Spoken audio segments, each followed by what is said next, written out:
आईचे पत्र. रात्रीचे 12 वाजले. आई एक नजर दाराकडे तर एक नजर घड्याळाकडे फिरवत होती. तितक्यात दाराची बेल वाजली आणि आई ताटकन उठून दार उघडायला गेली. दारात मुलगा प्रकाश व सून दीपा यांना बघून आईने लगेच प्रश्न केला, इतका वेळ कुठे होता? मी कधीची वाट बघते तुमची.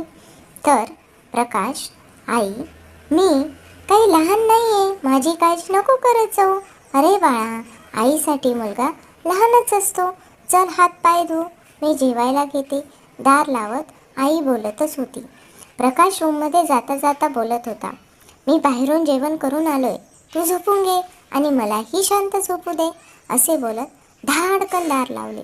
अरे, मी तुझ्या आवडीची खीर बनवली आहे. अगं, तुला एकदा सांगितले ते कळत नाही का? मी जेवण करून आलोय, झोप बरं आता. पण आईला कशी झोप लागेल, तीही जेवायची थांबली. किचनमध्ये जाऊन एक ग्लास पाणी पिली आणि तीही रूममध्ये निघून गेली. सकाळी प्रकाशला जाग आली. बघतो तर 9 वाजले होते. तसाच ताटकन उठला. शेजारी दीपा अजून झोपीच होती. तो उठून हॉलमध्ये आला.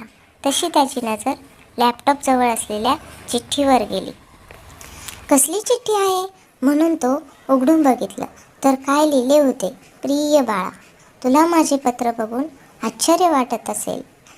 एका घरात असून पत्र का लिहिले? बोलता नसते आले का? हो रे बाळा, बोलता आले असते, पण तुला वेळ नसतो. एकदा एक्सप्रेससारखी गाडी स्टेशनवरून जाते तशी तुझी पण अवस्था असते. बरं, ते जाऊ दे. काल तुझा वाढदिवस होता, त्यामुळे मी तुझ्या आवडीची खीर बनवली होती. विचार केला आज सर्व सोबतच जेवण करू, पण तू तुझ्या मित्रासोबत पार्टीला गेला. तसा मला आनंदच झाला. मी विसरली होती. आता माझा प्रकाश मोठा झाला. अरे हो, विसरल्यावरून आठवण झाली. मी तुला मागे एक औषधची चिठ्ठी दिली होती. मला ते औषध कुठेच मिळाले नाही. बघ, तुला कुठे मिळत असेल तर आणून दे मला.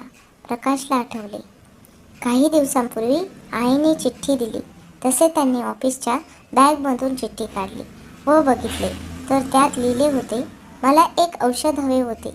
मला मूल आहे ते विसरण्याचे. तसे त्याचे डोळे भरून आले. आई, मी खरंच चुकलो. असे बोलत आईच्या रूममध्ये गेला.